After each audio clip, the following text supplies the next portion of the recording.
అన్నిటినీ అనుగ్రహించేవాడు ఉన్నాడా? Wait minute ప్రోగ్రామ్ను వీక్షించడానికి ఆన్లైన్కి వచ్చినటువంటి మీకు ప్రభు పేరిట శుభములు కలుగునగాక. రోమీయులకు రాసిన పత్రిక 8వ అధ్యాయము 32వ వచనంలో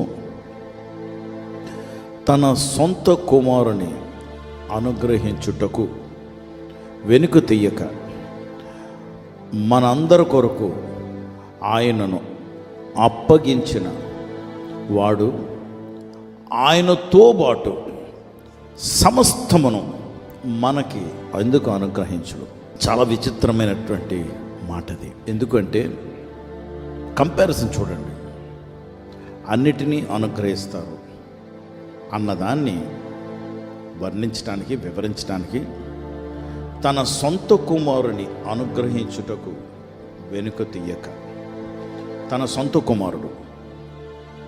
ఏదైనా చిన్న ఎగ్జాంపుల్ తీసుకోండి. నాకు అనుభవం ఉన్నటువంటి కొన్ని కుటుంబాలు వాళ్ళ పిల్లల్ని చర్చిలో ఏదైనా పనులు చేయటానికి రానివ్వరు. వాళ్ళు చేస్తారు కానీ వారి పిల్లల్ని రానివ్వరు. ఎందుకు? పిల్లల్ని వెనక్కి పెడుతున్నారు అన్నమాట. మీరు ఇచ్చే కానుకలు దశంభాగం ఇస్తారు కొందరు, కొంతమంది అది కూడా ఇవ్వరు. దశంభాగం ఇచ్చినటువంటి వారు ఎందుకు ఇంకా ఎక్కువ ఇవ్వాలని ఆలోచన రాదు. అది మినిమం ఇవ్వమని చెప్పారు, మొత్తం అంతా ఇచ్చేయమని కాదు. కానీ ఇస్తున్నప్పుడు, దేవుని పనికి ఇస్తున్నప్పుడు మీరు టైం తీసుకోండి. 7 దినాల్లో 7/24 అంటే రఫ్గా 150 గంటలు అనుకోండి. అందులో దశంభాగం ఎంత? 15 గంటలు. వారానికి మీరు 15 గంటలు ఇవ్వాలి దేవుడికి. మీరు ఎంత ఇస్తుంటారు? ఒక 5 నిమిషాలు భోజనం దగ్గర ప్రార్థన అనుకోండి. 3 పూటలు 3 భోజనాలు అంటే 5 నిమిషాలు 15 నిమిషాలు, ప్లస్ ఉదయం లేచిన తర్వాత ఒక 10 నిమిషాలు ప్రార్థన అనుకోండి, 25 నిమిషాలు. రాత్రి పడుకునేటప్పుడు ఒక మంచం మీద పడుకొని అని పడుకుంటారు, ఒక 5 నిమిషాలు అనుకోండి, అంటే అరగంట. 7 రోజులకి 7 అరగంటలు, 3.5 గంటలు. చర్చ్కి వచ్చినప్పుడు ఎలాగ లేటుగా వస్తుంటాం మనం. తొందరగా పంపించకపోతే ఏంటి ఇంతసేపు చేసేసారు అని డాన్సులు వేసేస్తుంటారు సీట్లలోని. ఓకే, గంట, 2 గంటలు, వారానికి 2 గంటలు, ఉపవాస కూడికి 1 గంట, 3 గంటలు, మొత్తం అంతా కలుపుకుంటే 6.5 గంటలు. 15 గంటలు ఎక్కడ, 6.5 గంటలు ఎక్కడ? 50% కూడా కాదు అందులో, అవునా?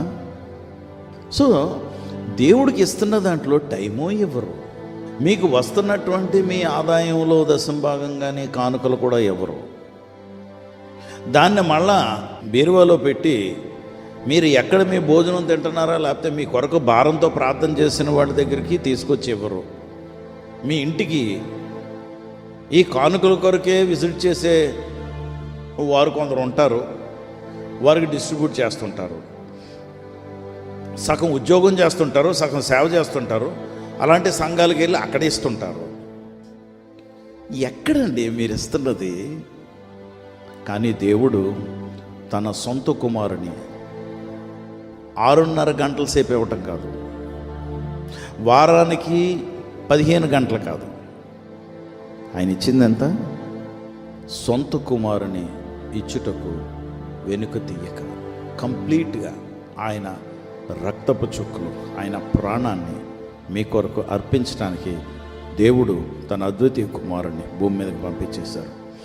ఆయనను అనుగ్రహించిన వాడు ఆయనతో పాటు ఎందుకన్నీ అనుగ్రహించుడు?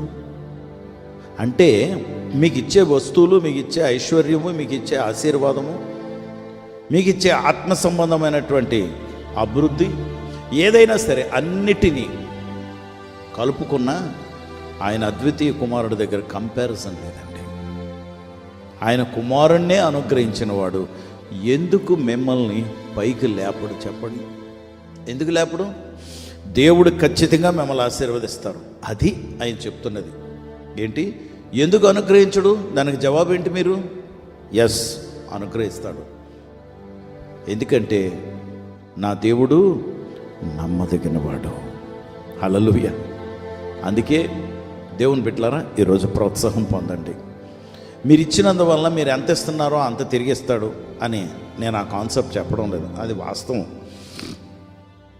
మీరు ఎంత ఇచ్చినా 30 వంతులు, 60 వంతులు, 100 వంతులు తిరిగి మీకు ఇస్తారు, ఓకే. కానీ రోమీయులకు రాసిన పత్రికలో దేవుడు వాగ్దానం చేస్తున్నాడు మీకు ఈ ఉదయం. ఏమని? ఆయన సొంత కుమారుని అనుగ్రహించుటకు వెనుతీయక. ఎంత మంచి దేవుడు అండి. ధైర్యం తెచ్చుకోండి.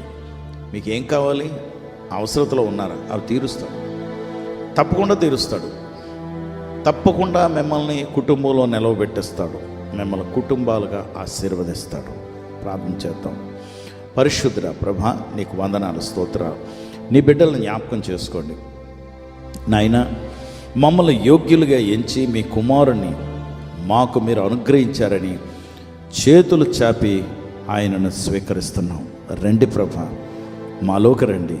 మీరు మాకు అనుగ్రహింపబడినటువంటి అతి అమూల్యమైన బహుమానము కనుక మమ్మల్ని జ్ఞాపకం చేసుకోండి ప్రభా. నాయన, దేవునికి మేము మీరు మాకు అనుగ్రహింపబడిన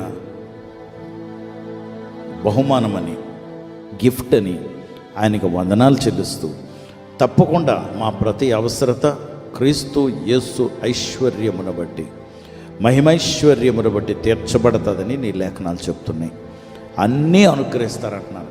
he will give us all things అని రాయబడ్డాది. కనుక మా ప్రతి అవసరతే కాదు నాయన, నీ చిత్తమును బట్టి మాకన్నిటినీ అనుగ్రహించినందుకు వందనాలు చెల్లిస్తూ యేసు నామములో ప్రార్థించి వేడుకొంచున్నాం తండ్రి. ఆమేన్.